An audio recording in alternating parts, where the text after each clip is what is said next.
Good morning, students. Today I am going to discuss a poem, The Last Bargain. This poem is written by Rabindranath Tagore. In this poem, someone is looking for work waiting to be hired. He strikes a bargain but thinks it worthless. He tries twice again but doesn't like either. Finally, in the last bargain, when he is hired for nothing whatever, he is happy as never before. So let's read the poem. Come and hire me, I cried, while in the morning. I here is the speaker. Who is the speaker? A man in search of a job is the speaker in the poem. I was walking on the stone paved path. Stone paved means stony path. Sword in hand, the king came in his chariot. He held my hand and said, I'll hire you with my power. But his here held means kept. But his power counted for naught. Counted for naught means was of no worth, and he went away in his chariot. So, students, in this stanza, we read that early in the morning, a man walked along the stony roads of the city, offering himself for a hire. Hire means भाड़े पे रखना किसी को. Going in his chariot, a king saw him. He offered to buy him, offering his power in return. His power didn't seem of much worth to the man. He refused, and the king went on, moved away from there. Come to second stanza. In the heat of the midday means noontime, the houses stood with shut doors. I wandered along the crooked lane. Crooked means not straight.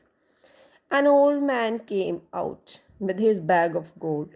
He pondered and said, pondered means thought, I'll hire you with my money. He weighed his coins one by one, but I turned away.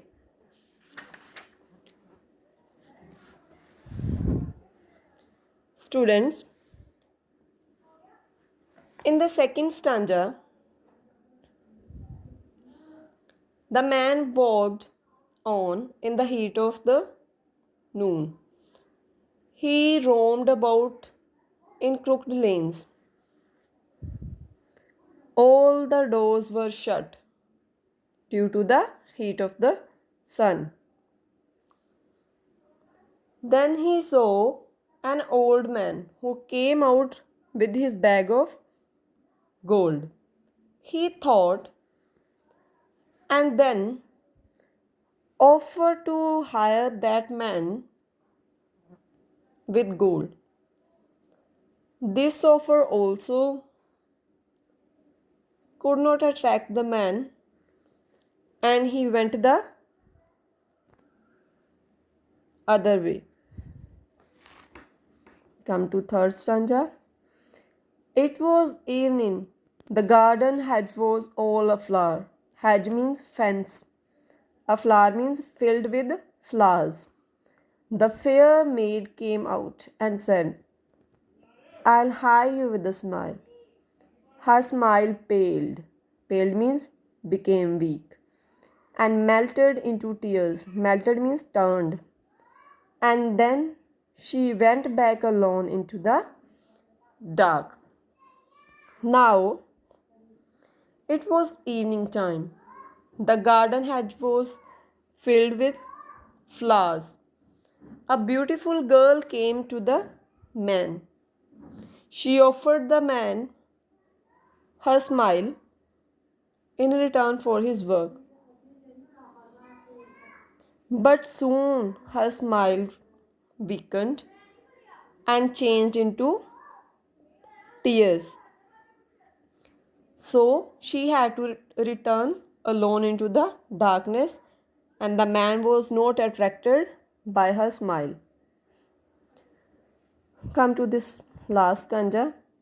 The sun glistened on the sand. Glisten means shone. And the sea waves broke waverly. Waverly means in an erratic manner. Manumarji say.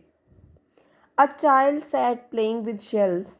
He raised his head and seemed to know me and said, I hire you with nothing. From henceforward, from meaning is from now on. That bargain struck. Bargain struck means deal was made. Bargain struck in child's play made me a free man. In this stanza, we read that the evening sun shone on the sand. The sea waves were breaking on the shore waverly in an erratic manner. There was a child who was playing with shells. He lifted his head and looked at the man. He seemed to understand him. He offered to hire the man without any payment. Then the man accepted the offer, and from then onwards, he played with the child. In doing so, he remained a free man. So, by playing with the child, he remained a free man. So, children, in this poem, the poet tells us that the man in this poem received many offers from rich and powerful and beautiful people, and he turned them away. At last, he met an innocent child. He immediately accepted his offer.